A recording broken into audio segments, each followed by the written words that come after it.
as I said just now, US-China relations started off positive, and there were issues, but basically cooperative, but have now become very contentious. I remember one meeting quite early in my term where the Chinese premier was there, and I can't remember who was on the American side.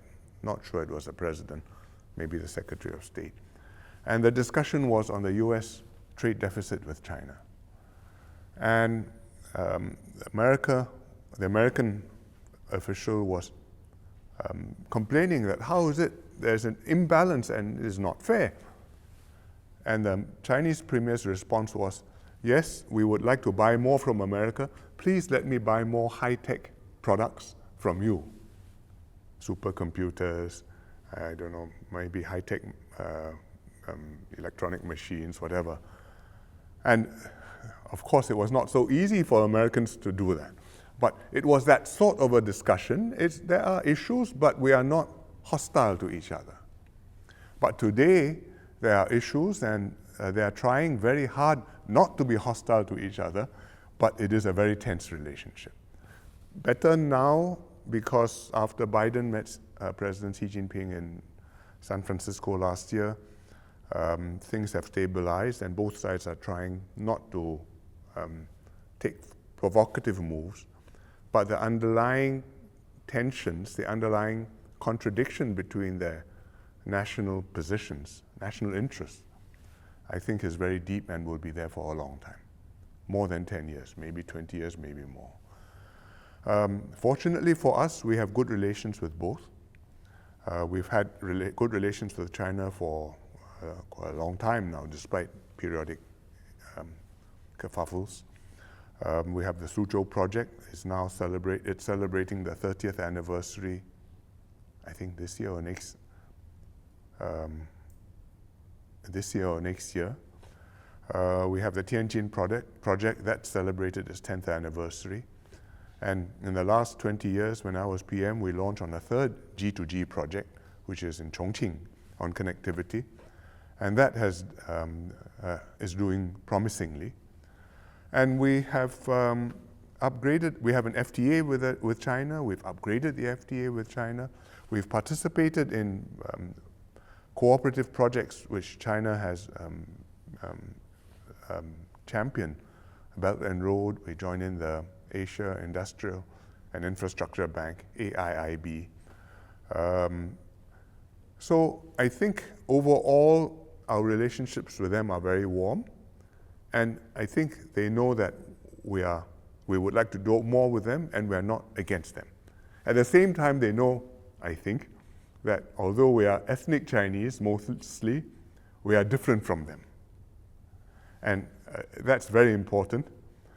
So we can maintain the proper relationship, and the relationship is based on national interests, and it can't really be based on ethnic identity or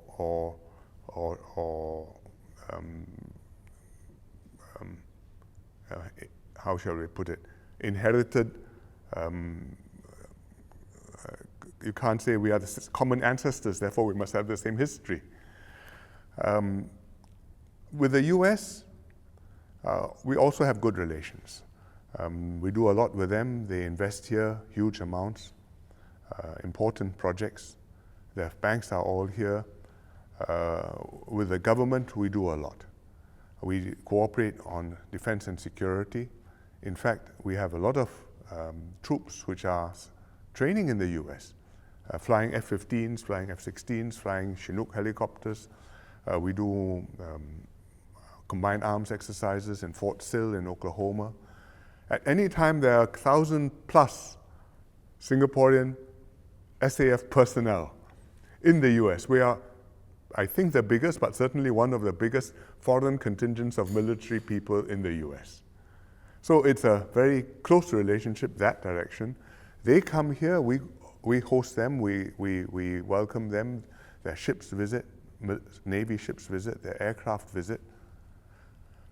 2 years ago, somebody spotted a strange bird parked at Changi Airport, and it went onto the internet and asked, what is this? I think I know what this is. And it was a US Global Hawk. It was a drone, a long-range drone, which was visiting and was parked at Changi, and somebody spotted it. Both ways, it's a very rich relationship. And we would like it so because fundamentally we believe that America has an important constructive role to play in the region, because the region needs to be an open one. We are friends with multiple major powers, and we would like them to be here constructively, helping with the security and the prosperity of the region. And the Americans are doing that. And therefore, because we are their friend, when they need a favor and ask us, sometimes we are able to do that. For example, one day we received a call to say, well, President Trump wants to meet President Kim, and do you think he can do that in Singapore? And we said, when? And they said, next month. So we scrambled and we hosted it. And we are just pouring tea for the occasion. But nevertheless, it shows that both sides found us acceptable, that we are not hostile to them, and they trusted us not just on our policies, but trusted us to be able to put the thing together and to host it and make it all go off without a hitch.